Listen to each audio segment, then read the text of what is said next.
A gente aprende que a biologia explica os mecanismos da vida, certo?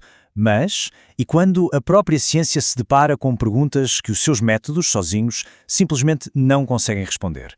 Pois é exatamente aí, nessa fronteira, que entra em cena um campo fascinante. Vamos começar com uma pergunta que parece ter uma resposta óbvia, mas que na verdade é um dos maiores quebra-cabeças da ciência. O que exatamente é uma espécie? Intuitivamente a gente pensa, ué, isso é pergunta para biólogo, e faz todo sentido. Só que a verdade é que a biologia por si só ainda luta para encontrar uma definição única, sabe? Uma que sirva para todos os seres vivos. E o desafio não para por aí não. Pensa em conceitos que parecem fundamentais. Qual é a função de um órgão? Ou a pergunta de $1 milhão, o que exatamente define a vida? Isso não é só um debate de dicionário, entende? São problemas conceituais profundos que acabam moldando a direção da pesquisa biológica e que mostram que talvez seja preciso uma outra ferramenta de análise. E essa ferramenta é justamente a filosofia.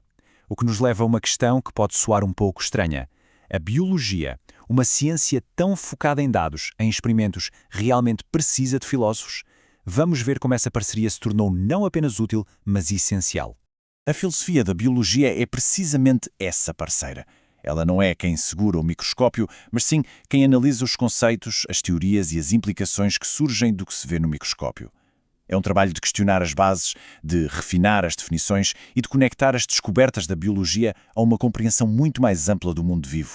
Mas olha, essa parceria nem sempre foi tão evidente assim.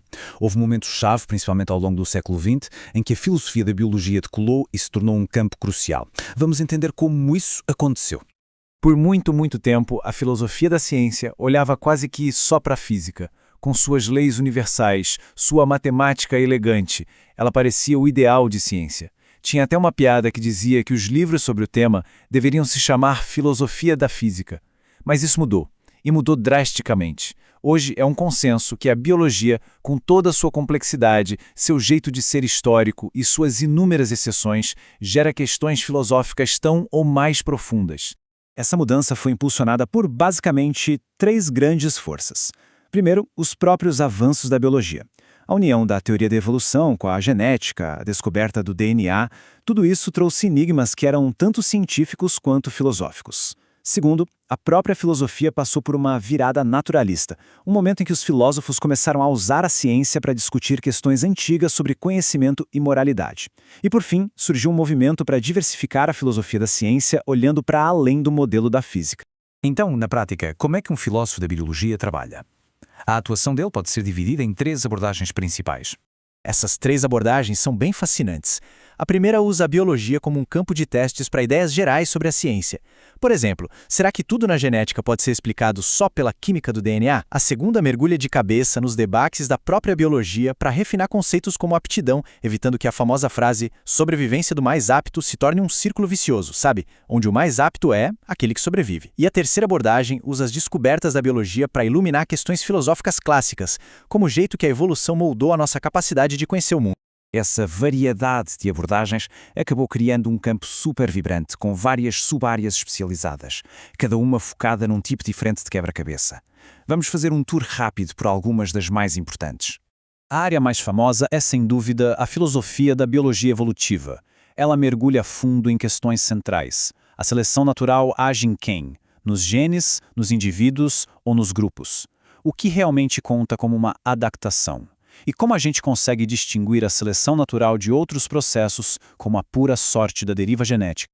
Em seguida, a filosofia da biologia sistemática volta lá para a nossa pergunta inicial sobre as espécies. Ela investiga os métodos que os biólogos usam para classificar a vida. As espécies são categorias naturais, tipo água ou ouro, ou são mais como indivíduos gigantes que nascem, evoluem e se extinguem?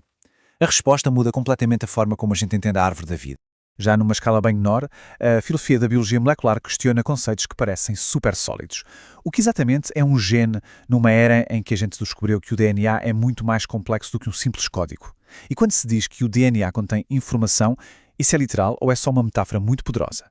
Agora, saindo do nível molecular e olhando para as interações mais amplas entre os organismos, a gente entra em outro campo crucial: a filosofia da ecologia e da biologia da conservação. Essa área lida com perguntas fundamentais. Um ecossistema é uma entidade real, uma coisa, ou é só uma coleção de espécies num lugar? O que exatamente estamos tentando preservar quando falamos em biodiversidade? E a natureza, ela é inerentemente estável ou está em constante fluxo? E não dá para esquecer da filosofia da biologia do desenvolvimento, ou Evo-Devo. Ela explora aquele processo que é quase milagroso de transformar um óvulo fertilizado num organismo completo.